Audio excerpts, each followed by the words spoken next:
When I picked up my 5-year-old daughter from her grandma's house, I thought the worst part of my day was over. I hadn't even been gone 24 hours. Just one overnight trip. I walked up to the front porch like I always did, expecting to see her running toward me with that wild, excited smile she always wears when I've been gone even a few hours. But instead, she walked out slowly, holding her teddy bear tight, her eyes low. I crouched down and opened my arms. She came in for the hug, but her grip felt different, like she didn't want to let go. We got into the car. I buckled her in, asked if she had fun. She didn't answer at first, just stared out the window. Then she leaned toward me and whispered something that froze every part of me. "Mommy, Grandma said I should never tell you what I saw." I turned in my seat, heart pounding. "Sweetheart, what did you see?" She looked up at me with her big brown eyes, and what she said next made my hands start shaking. I didn't wait. I pulled out my phone and called the police. My name is Hannah. I'm 32 years old, and I live in a quiet neighborhood just outside Columbus, Ohio. I'm a third-grade teacher at a local public school, and more importantly, I'm a mom to a bright, beautiful 5-year-old girl named Lila. She's my entire world. I lost my husband Ethan 3 years ago in a car accident. He was driving home from work on a rainy night when a truck ran a red light. The police told me he died instantly. I had just put Lila down for a nap when I got the call. My hands were shaking so badly I could barely hold the phone. At the time, she was only too young to understand why Daddy never came home. For weeks afterward, she'd still ask when he was coming back. I had no answer, just the same silent hug every time. That's when everything changed. Since then, it's been just the two of us. Our days are filled with bedtime stories, macaroni dinners, and mismatched socks. We go grocery shopping together, brush our teeth to the same song, and every night before bed, she insists I lie beside her until she falls asleep. Some nights I lie there longer, just listening to her breathe. I never realized how quiet a house could feel until I was the only adult in it. Raising a child alone isn't easy. It's terrifying, actually. Every little fever feels like a crisis. Every night I'm late getting home from work, I worry she'll think I've disappeared too. But we manage. She gives me purpose. She gives me strength. And I try every day to give her a life that still feels whole, even if someone is missing from it. Eleanor, my mother-in-law, is Ethan's mom. She lives about 40 minutes away in a rural part of the county, in the old farmhouse where Ethan grew up. After the accident, Eleanor offered help, but it always felt complicated. She's not a warm person. She's polite, but distant. Even with Lila, there's always been this quiet tension between us, like we're both standing on the opposite ends of a cracked bridge, waiting for the other to step first. She never approved of me, not really. She never said it outright, but I saw it in the way she looked at me at Ethan's funeral, like I was the wrong kind of woman for her son, like I had something to prove. Still, she's Lila's grandmother, and I wanted Lila to have a connection to her dad's side of the family. I didn't want my own feelings to get in the way of that, so over the past couple of years, I've let Lila spend a few afternoons at Eleanor's here and there, never overnight, just short visits. I always made sure I was nearby or that it was a holiday or something simple. Lila didn't seem to mind. She never talked much about Grandma afterward, but she never complained either. So I kept the visits occasional and brief. Last month, my school organized a weekend retreat for faculty and staff. It was optional but highly encouraged. They were covering new curriculum changes and I didn't want to miss it. It meant being away overnight, just one night, and I didn't have many options. My sister, who usually helps with Lila, was out of town with her husband. My parents live in Florida. That left me with one choice. When I called Eleanor to ask if she could keep Lila overnight, there was a long pause on the line. Then she said, "Of course. I've been wondering when you'd finally let me keep her for more than 2 hours." That should have been a red flag, but I ignored it. The morning I dropped Lila off, she was her usual bubbly self, bouncing around in her ladybug rain boots, even though it wasn't raining. I packed her favorite snacks, a change of clothes, her stuffed bear named Marbles, and her bedtime storybook. I double-checked her toothbrush. I even wrote out a list of emergency numbers and taped it to her bag. As I handed her things over to Eleanor at the door, I tried to mask the nerves in my smile. She took the bag without looking at me. "Are you sure you have everything she needs?" I asked, half out of instinct, half out of panic. "Hannah, I raised Ethan," she replied sharply. "I think I can manage one night with my granddaughter." I nodded. I kissed Lila on the forehead and hugged her tight. She didn't seem worried. In fact, she was excited to show Grandma how she could read the first few pages of her book all by herself. As I drove off, I told myself I was overthinking it. Just one night. She would be fine. I would be back by noon the next day. It wasn't the first time a mother had to let go a little, and it wouldn't be the last. But deep down, I felt something that wouldn't go away. A tightness in my chest, a tension in my shoulders. I kept telling myself to breathe, that I was being dramatic. The truth is, I didn't realize I was right to be afraid, because by the time I picked her up the next morning, everything I thought I knew about Eleanor and everything I thought I could control was about to fall apart. I arrived at Eleanor's house the next morning around 10 a.m., just as I said I would. The drive felt longer than usual. My stomach was unsettled, not because I expected anything to be wrong, but because I had missed Lila. I kept picturing her face, wondering if she'd had her usual nightlight, if Eleanor remembered to warm her milk before bed, if she had cuddled Marbles like she always did. The house looked quiet. Too quiet. The curtains were drawn and no music or cartoons played inside. Usually, when I came to pick Lila up, I could hear her footsteps running across the wooden floors before I even knocked. I knocked once, then again. After a moment, Eleanor opened the door. She looked tired. Her hair was pinned back loosely, and there was something cold in her eyes, like she hadn't slept or didn't want me there. She didn't invite me in. She just stepped aside and said, "She's in the living room." Lila was sitting on the edge of the couch, hugging her stuffed bear, her knees pulled up to her chest. She looked up at me, but she didn't smile. She didn't say my name. That's when the worry I had tried so hard to dismiss came rushing back. I walked over and knelt in front of her. "Hey, baby," I said softly. "Did you have fun?" She nodded, but the movement was barely there. I reached out and tucked her hair behind her ear. She flinched just slightly, like she wasn't used to being touched gently. I looked at Eleanor, who stood watching from the hallway, arms crossed. "We played some games.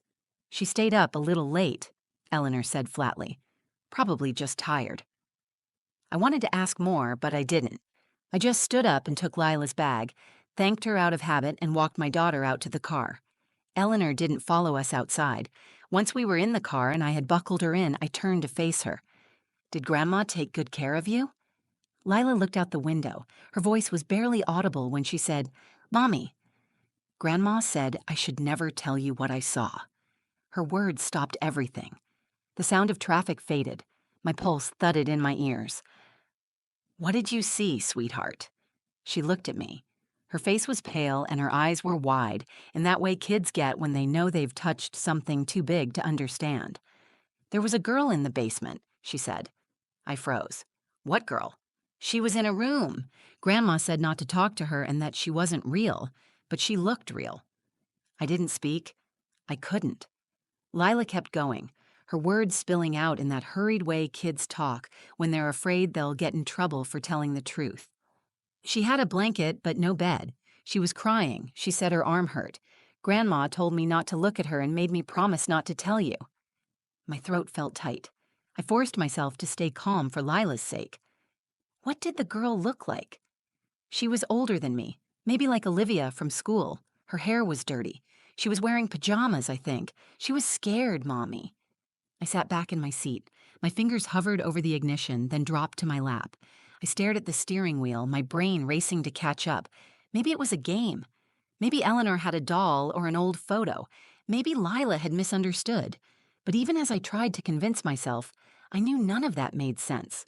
Lila had a vivid imagination, yes. But this didn't sound like a fantasy. It was too specific, too detailed, and far too serious to ignore. I called my friend Olivia, not the girl from Lila's school, but my best friend since college. She's a child psychologist. I told her everything in a voice that cracked halfway through. She didn't hesitate. "Hannah, that's not a made-up story. Kids don't lie in that kind of detail. If she's describing pain and fear, that's something she saw. You need to take this seriously." So I did. I drove Lila home and got her settled with some juice and her favorite cartoon. I didn't want her to see how scared I was. I gave her her stuffed bear and told her to sit tight for a bit. Then I went to the kitchen, locked the door behind me, and dialed the police. I don't know if this is an emergency, I began, but my daughter just told me she saw a girl locked in a room in my mother-in-law's basement. The dispatcher asked me to explain everything. I repeated Lila's words exactly. She was quiet for a few seconds, then said she was sending officers to the property immediately. I hung up and stared at the phone in my hand. What if it was real? What if someone was down there right now, alone and hurt?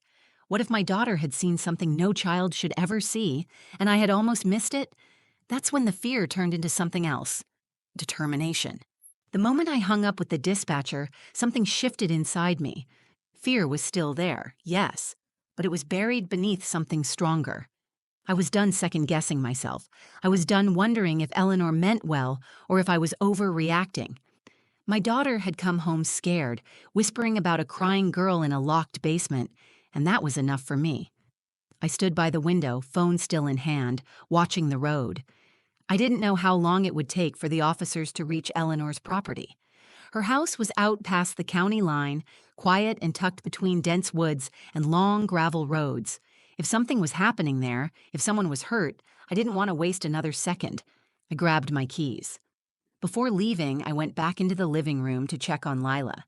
She was sitting cross-legged on the floor with her teddy bear, watching a cartoon. Her expression had softened, but I could still see the weight of what she had told me. She looked up when I walked in. "Where are you going, Mommy?" I bent down and kissed the top of her head. "Just to pick up something I forgot, sweetheart. I'll be right back. Auntie Olivia is coming to stay with you for a little while." I had already texted Olivia after the police call. She lived 10 minutes away and didn't ask questions when I told her I needed help. She texted back one word: coming. 5 minutes later, Olivia arrived. I told her what Lila had said, again, this time with a shaking voice. Olivia didn't blink. She crouched down and started playing with Lila like it was any normal day. That's the kind of friend she is. Steady, calm, someone who holds the chaos for you when your hands are full. I drove to Eleanor's house with my heart pounding against the steering wheel. The farther I got from town, the more isolated it felt. No sidewalks, no streetlights, just tall trees and silence. I kept thinking about what Lila had said, about the girl with the hurt arm and the crying. I kept picturing her, locked away somewhere in that house I had once sent my daughter into without question. I pulled into the gravel driveway and turned off the engine. I could see Eleanor's car parked where it always was. Her curtains were drawn again, no sound, no movement. The entire house felt still, like it was holding its breath. I grabbed my phone and walked up the front steps. I forced myself to smile as she opened the door. "What are you doing back?" she asked, frowning. "I think Lila left her Teddy's other outfit," I said, keeping my voice light. "The little red one she calls the picnic dress. She gets upset if it's not with her bear." Eleanor didn't move. She narrowed her eyes, studying me. "I didn't see anything else when I cleaned up," she said. "I just want to check her room really quick. Won't take a minute." There was a long pause. Then she stepped back. "Fine. Be quick." I stepped inside. The house was clean but cold. Not physically, emotionally. The air felt heavy, like it carried secrets. I walked straight to the guest room where Lila had stayed. I opened drawers, rummaged through the little backpack I had packed for her, making noise to cover the sound of my footsteps as I moved closer to the back hallway, the one that led to the basement. Eleanor called out, "I said just the room, Hannah." I ignored her. The basement door was closed. I reached for the handle. "Don't open that," she snapped from behind me. Her voice was sharp now, urgent. "I just need to make sure Lila didn't leave anything downstairs." She wasn't down there. My hand stayed on the doorknob. Then why did she tell me she saw someone? Eleanor's eyes darkened. "She's 5. She makes things up." "Not like this." She moved toward me, but I turned quickly and stepped back. "I already called the police," I said. "They're on their way." The look on her face changed. Not panic, not guilt. Something else. Contempt. "You really are just like I thought. Weak, dramatic, always looking for something to blame." "I don't care what you think of me," I said. "If there's someone in that basement, I'm not leaving until I know they're safe." We stared at each other. The sound of tires crunching on gravel broke the silence. Red and blue lights flashed against the windows. Two sheriff's deputies stepped out of the cruiser. I opened the door and waved them in. She wouldn't let me see the basement, I told them. The older deputy nodded. We'll handle it from here. I stepped outside, my hands shaking, not from fear anymore, but adrenaline. As I stood on the porch, I could hear their voices inside, Eleanor's raised, then footsteps, then a thud. One of the deputies called out, "We need backup. We've got something." That's when I knew it was real. Lila had told the truth, and somewhere behind that locked door, a child had been waiting for someone to believe her. I stood just outside the front door, my hands clenched so tight my nails dug into my palms. The cool morning air pressed against my skin, but I couldn't feel it. Inside, I heard movement. Voices. One of the officers was calling out something I couldn't fully make out, but I could hear the urgency in his tone. Then I heard it again. A thud. Then the unmistakable sound of metal, clanging, like a latch being forced open. I didn't move from the porch, but every nerve in my body was drawn toward that sound. One of the deputies stepped out a minute later, his face pale and tense. He didn't look at me at first. He turned toward the cruiser and radioed something into his shoulder mic. When he finally looked over, his expression told me more than any words could. "There's a child down there," he said. "A girl. She's alive." I didn't speak. My throat closed. I brought my hand to my mouth and nodded slowly. I didn't want to believe it. I had hoped, in some desperate way, that this would turn out to be a mistake, that Lila had misunderstood, or Eleanor had some strange but explainable reason for keeping a door locked. But no, it was real. They led Eleanor out in handcuffs 10 minutes later. Her face had hardened. She didn't cry or scream. She walked with her chin up like she was the one who had been wronged. She didn't even look at me, not once. As the officers guided her into the back of the cruiser, she muttered something under her breath, but I couldn't hear it. A second patrol car pulled into the driveway. An ambulance followed close behind. Paramedics moved quickly toward the house. I saw her then, the girl. She looked about 10 years old, maybe a little younger. Thin, small for her age. Her face was dirty, her cheeks sunken in. She was wrapped in a blanket, clutching it tightly like it was the only thing tethering her to the moment. Her hair was long, tangled, the ends stuck to her face. One of her arms was in a makeshift sling. She didn't speak. Her eyes were wide and frozen, darting around like she didn't quite trust what was happening. The paramedics walked her gently to the ambulance. I stood back, but she looked right at me for a second. I gave her the smallest smile I could manage, not one of happiness, but of recognition. I wanted her to know someone saw her now, that she wasn't invisible anymore. An officer came to speak with me a few minutes later. He was calm, professional, but you could tell this wasn't something he saw often. He explained that the girl's name was Anya Martinez. She had been reported missing nearly 3 weeks earlier from a nearby town about 40 minutes away. Her photo had been shared on social media, but Eleanor lived so far off the main road, no one thought to check her house. I asked how Eleanor had even found her. He shook his head. "We're still piecing it together," he said, "but we think she may have lured the girl from a public park. Anya was known to wander off occasionally. Her parents said she has a developmental delay and struggles with strangers. Eleanor likely took advantage of that. The idea that someone could take a vulnerable child and hide her like that made my stomach turn." "What would she even want with her?" I asked. "She claims she was protecting her," he said. "We think she's been involved with some conspiracy forums online. She believes the child was in danger from her real family." I stood there, stunned. All this time, I thought Eleanor was cold, judgmental, and emotionally distant. I never imagined she was capable of something like this. I had trusted her with my child. And Lila, my daughter, had been right. She had seen something. She had understood the weight of it, even at 5 years old.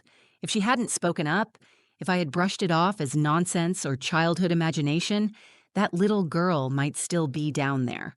I called Olivia and asked if I could talk to Lila. When I got home, she was sitting on the couch with marbles in her lap, eating crackers like it was any other Saturday.